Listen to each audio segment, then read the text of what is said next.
from choosing to everything. To poetry.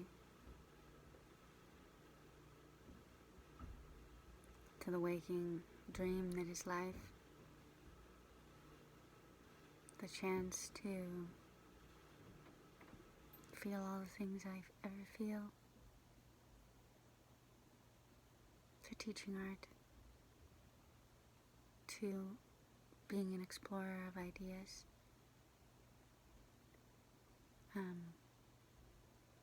To being open.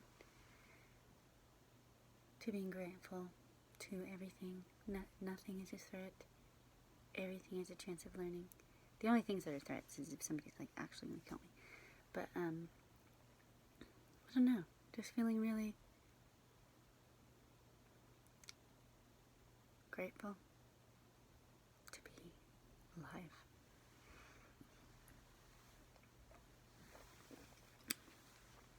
I support the rainbow and all that it stands for. Everything it stands for.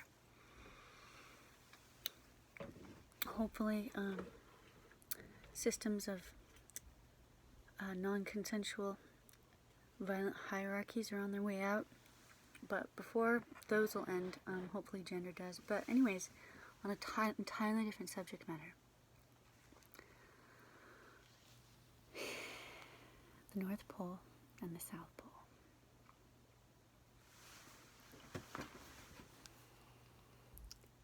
The North Pole and the South Pole were born at the same boom.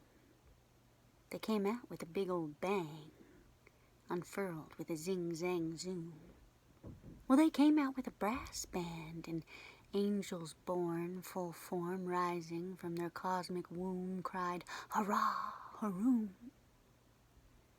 And north and south flew east and west, and far and wide put to the test, drawing close, their hearts restless, pulled like a magnet, pulled like a black hole, and bending towards the folds of something heavy with gravity dense, an electric magnetic mirror, pushing, pulling, blinding, intense. Well, it burned off all the eyelids of the gods in their cradles, curtains rent, and north and south knew not what called them through the dark, until they landed, spent and drenched, each on opposite shore of the Red Sea, a blood mark, the first spark. There, glittering like sphinxes, like priestesses, the first whores on bended knee, gasping for breath and uttering the first words, "You are me." And north and south sang across the water, back and forth, ululations, loons, and larks, and space stations of the cross, the same marks on their bodies from whence was cut the same cord, loosed and lost and found, and between them grew the first ocean, and the song of life forged, and sound between grew them the mermaids, and the selkies, and the sardines, oh, the prophets, and the children, and the women in the weeds, oh, the creatures of the new moon, and the birds who fill the night, all the bones, every poem, each figure eight of flight, oh, fireflies and peers of lightning, whirling winds and phantoms frightening, all to say, you are me, I am you, and we are we.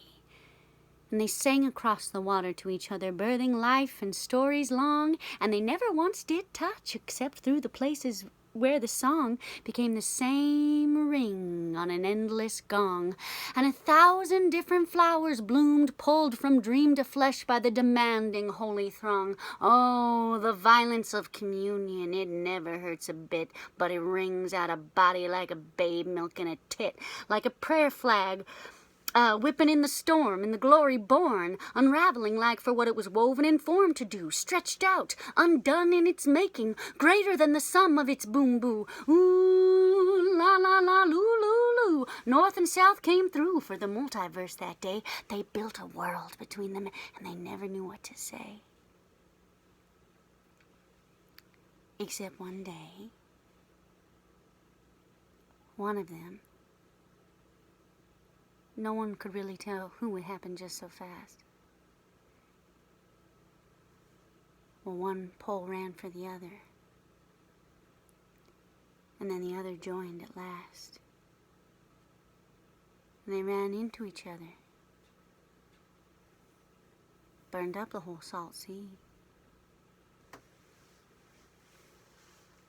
And with one last refrain of I am you and you are me, the world did end, and the song turned to pain. I found I was just alone again, standing in the sun, walking in the rain.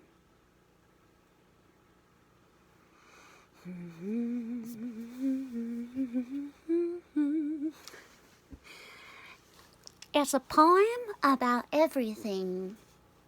Love, sex, creating world between two entities. It's about the birth of Earth and how planets end and ages and lives and stories.